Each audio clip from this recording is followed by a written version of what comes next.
Every year on March 11, Lithuanians gather together to celebrate the day of restoration of the independence of Lithuania as a free country. Lithuania is now a developed country with a high income advanced economy. However, Lithuania wasn't always like this. For a matter of fact, Lithuania has had to suffer and fight for many decades to get to that point. This is Lithuania in 1991. During the Soviet Union, hundreds of thousands of Lithuanians fought and protested against the brutal communism taking away their lives and freedom, as shown in this image, fighting for the independence of their proud nation. Hi, I'm Aliyah Saeed, and today I'll be presenting about the national identity of Lithuania, in which I'll be answering the question, to what extent did the authoritarian policies of the Soviet Union in the 20th century led to the formation of the national identity of Lithuanian people?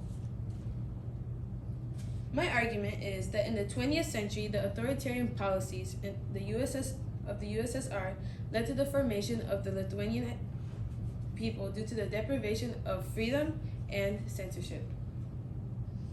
Which brings me to my first point, the major deprivation of freedom.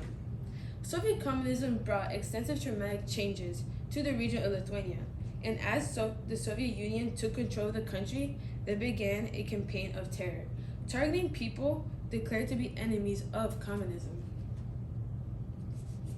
For example, according to Cato Institute, it states, some 30,000 Lithuanians died resisting communist rule.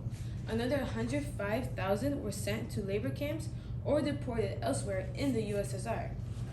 This clearly illuminates the cold-blooded control the authoritarian policies of the USSR had on nations like Lithuania, in which fighting for their own freedom or simply speaking their mind will only lead to the sad death of hundreds of thousands, taking away the beauty and freedom of their country.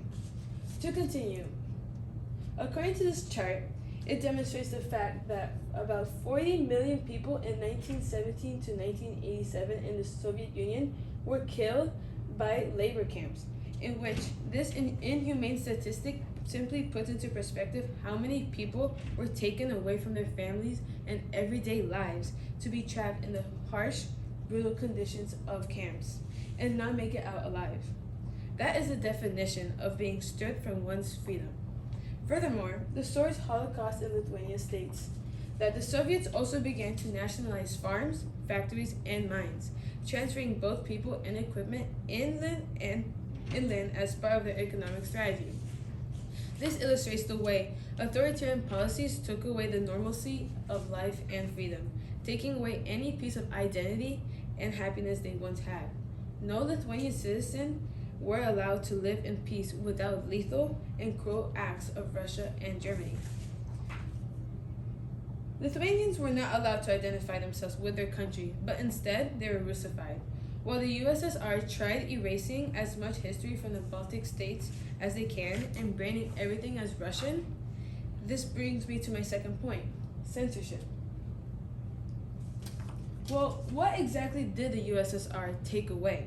Well, churches were closed and stripped of their property, as well as any educational or welfare activities that went beyond simply liturgy.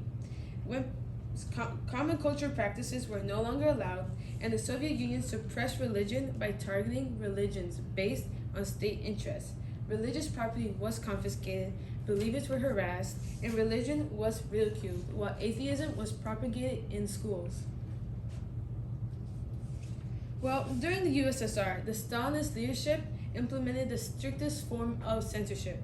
This is where the material of the stimulus text, this cultural evolutionary trade-off of ritualistic synchrony, takes place, in which it provides an indirect correlation of how Lithuania united to fight for their independence from the USSR, which they finally achieved in 1990.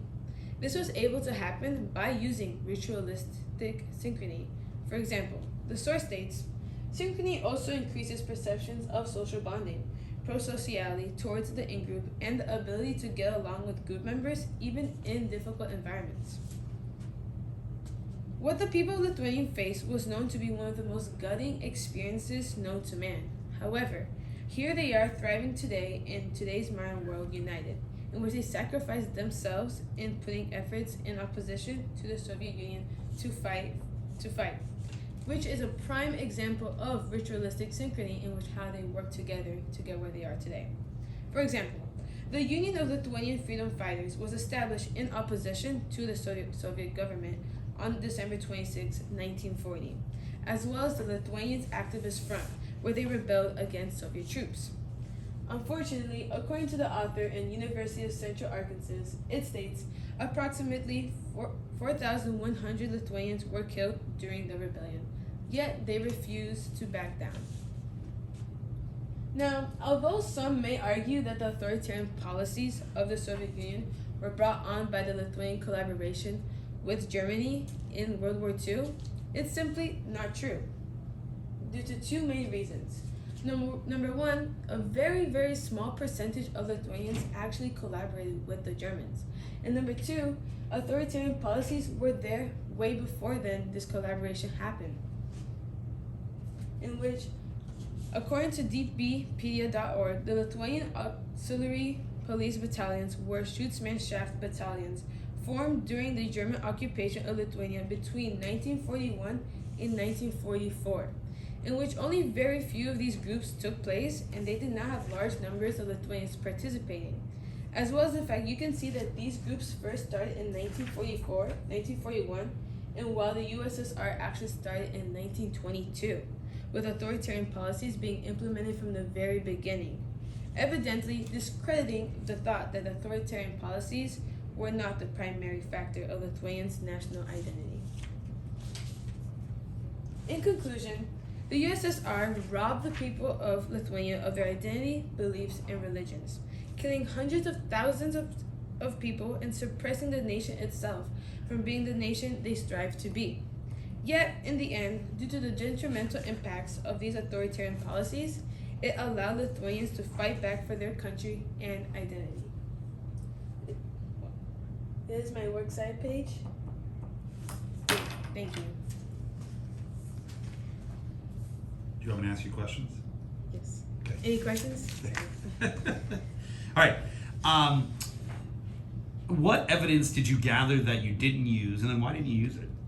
Well, I had one specific statistic from Cato Institute source, and it was about how many people died in Lithuania during the USSR. But I did not include it because I already had a statistic from Cato Institute, and I didn't want to sound repetitive. So I decided to just not use it and not sound so repetitive. Okay. And what advice would you have for other people that consider this topic? Well, to consider this specific topic is to really look into, for example, I wanted to look into more of the German collaboration with Lithuania because there is not that much research on this certain topic. And so I really had to look at multiple academic papers to really gather a slight portion of that topic. So really look into what implications and what limitations they had to go through to finally get to where they are right now.